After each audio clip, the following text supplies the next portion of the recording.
Good afternoon, everyone. Today I will be presenting an informative speech in regards to child abuse awareness. Let's dive into this together and learn how we can make a difference. But before we get started, let's do a quick activity together to get us thinking. Okay, this ice breaking is called Two Truth and One Myth. I will share 3 statements. 2 are true, 1 is a myth. You will guess which one is a myth. The first one. Most reports of child abuse come from teachers. The second one. Neglect is the most common form of abuse. The third one. Only physical abuse is reportable. Okay, let's think about it. Take a moment and think about it.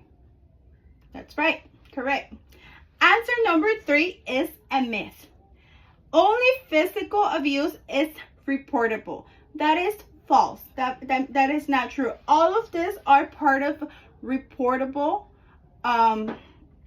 abuses, and it's not only coming from teachers, and neglect is not the most common. Okay, physical abuse is also reportable. Let's understand a little bit more about child abuse. Understanding child abuse, there is different types of abuse. The first one that I had already previously talked about is physical. Physical meaning hitting, shaking, when you see cuts, when you see bruises, when you see marks on the body, when you are able to see it on the outside, that is physical abuse. Okay? The second one, it is emotional. Emotional is one of the most hardest one because that one you can't really see it. You can't, it doesn't show in the skin, it doesn't show on your outside. It is more inside. But there is a lot of signs of those too. So emotional, it's more of a crisis, I think. Well, all of them are, but emotional is more of a crisis to myself, that I believe, because I believe that if there's no signs from the outside, but there is signs that children do give for that, right? When you start seeing changes in their behavior, when they're being probably more aggressive, or they're being more quiet, or they're crying more for everything, or do you just see them off? So that's signs that you want to, keep an eye on that. We also have sexual abuse. It's more of a touching. There's signs on that one as well, when the kids perhaps they don't want to be taken to the restroom by a certain person, right? They prefer another person, or other stuff. Or you might see the child explaining behaviors that they didn't before, like showing different behaviors that are more sexual behaviors that they didn't happen before. That's another type of an abuse too. Again, it is very sensitive information, and a lot of people decide to look the other way and not pay attention and really take the time to take a look into the signs. But it is very important because we want to prevent, we want to help, we want to save. And again, we are not here to investigate yet. We are here to, make a call maybe, or get some help. But we are not the professional ones who go in there and investigate yet. We could support and save many, many lives by advocating and making that call, and let them do the job, right? And you have a peace of mind. The key facts. Okay, neglect is the most common form. 1 in 7 children experience abuse or neglect yearly. 1 in 7 children, meaning that is a high amount, right? 1 out of 7 kids. 1 out of the 7 kids. Let me give an example, a real life example. The story of Gabriel Fernandez. A lot of us are familiar with it. They have a Netflix, right? Netflix series show that they put out. Gabriel, and for those that don't know, let me explain it. Gabriel was an 8-year-old boy from Los Angeles who suffered ongoing physical and emotional abuse from his caregivers. Despite multiple reports, a lot of people reported this, but despite invisible signs like bruising, burns, and his own written pleas for help, the system didn't protect him. The system didn't do anything. The teachers, whoever was around him, didn't do anything. This is a very tragic story that ended up into the child's death because nobody around them thought that it was more than, than nothing. They thought that it was just a bruise or whatever they thought. And that is why we, instead of thinking or trying to investigate, we make that call. Because again, we don't know. We are not the ones to investigate, but to leave it to the professionals, but yet make that call for sure. So this is for sure a wake-up call for all of us, showing why recognizing and responding to abuse is urgent and necessary. Let's think about recognizing some type of signs, right? Unexplained injuries, fearfulness. When a child comes with cuts and you ask him, or when you see someone, or when you hear, you're in a public restroom, you hear something, right? You might want to ask, are you okay? Oh, hi, good afternoon. Hi, it might be a mom with their child. Hi, are you okay? Is everything, even as the parent, is everything okay? Do you need some help? It is important to recognize these signs, yet we are going to approach in a way that we are being meaningful and with manners and respectfully. Yet if you feel that there's more to it, always make that call. 911 call, whatever call you need to make, always make it. If your gut is telling you, if your heart's telling you, make it. But you could always approach the person. Are you okay?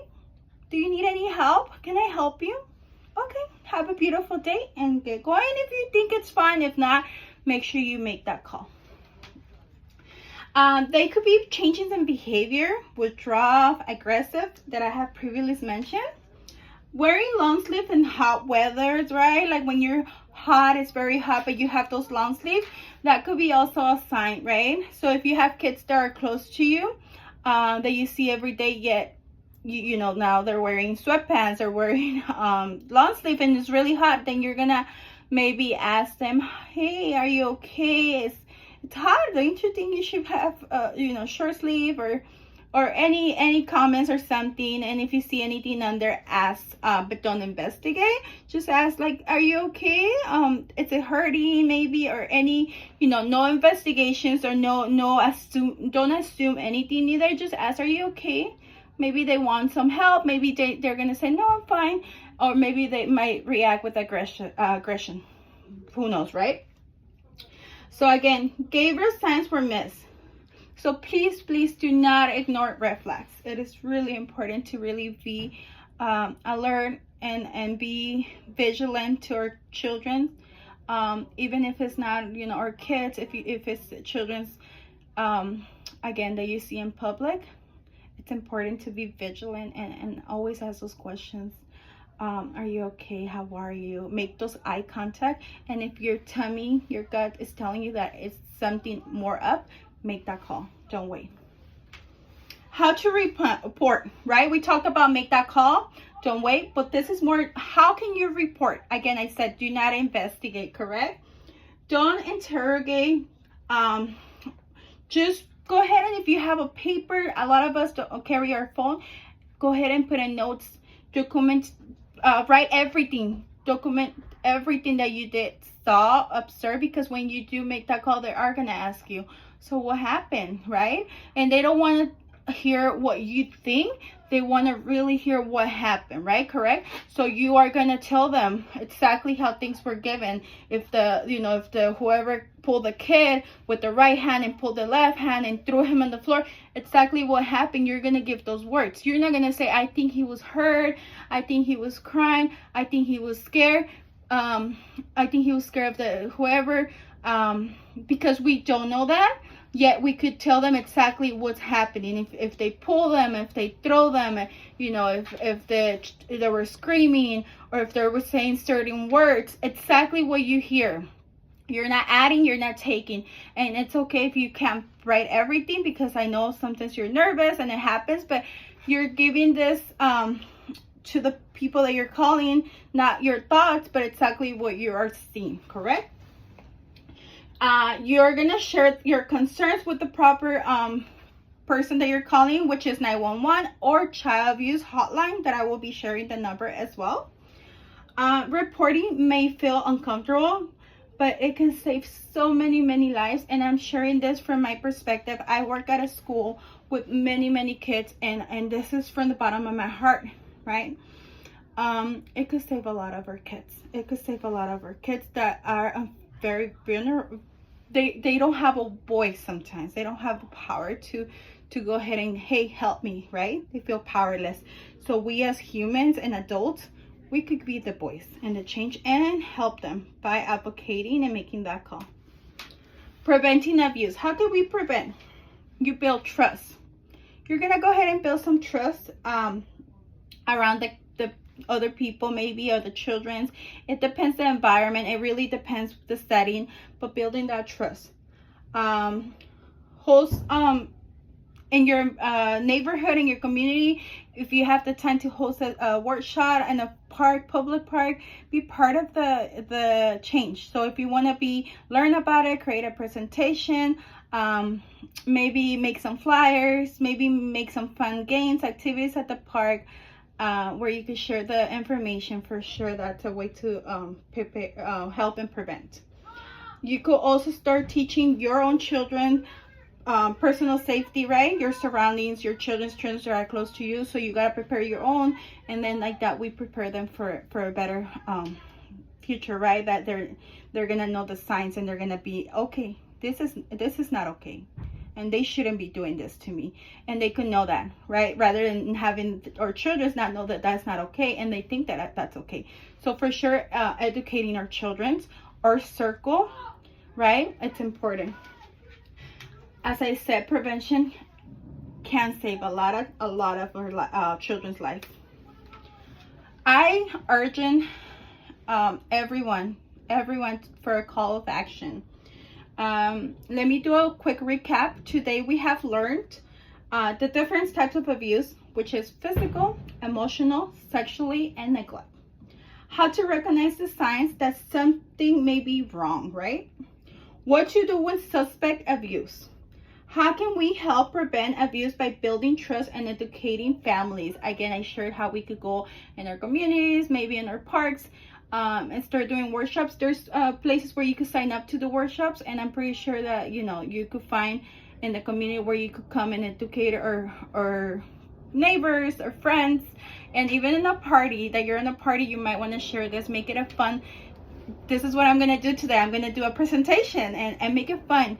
Yet you're giving them very it's powerful and gaining knowledge for all of them, even when you don't think that's important. It's very important. Any final thoughts? My thought is, even one caring adult can change a child's life. You might be the reason a child feels seen, safe, and heard. Let's not wait for another tragedy, just like the one that happened to Gabriel and to many other children. Please, it is a call to action. Stay informed, speak up when something feels wrong. Again, when you feel that your gut, there's something wrong, please make that call, even if it's a false. You're not going to be judged, call back and say, hey, you lied, or no, they're not. They're not there to do that for anybody that makes the call. Yet they are there to do their job, and you might have saved a life. Be the safe person every child deserves. And again, thank you very much. And I'm gonna leave everyone with resources, hotlines. The Child Protect hotline is 800-540-4000. Again, the hotline for child protection hotline is 800-540-4000. That's 800-540-4000. We also have the website, the CDC and National Children Alliances, and everything is gonna be here in a slide that I will be sharing with everyone. The most important one, it is the hotline again, which is 800-540-4000. Thank you everyone for your time, and I really hope that this informative speech was helpful and resourceful for all of you. Thank you. You have a blessed night. Thank you.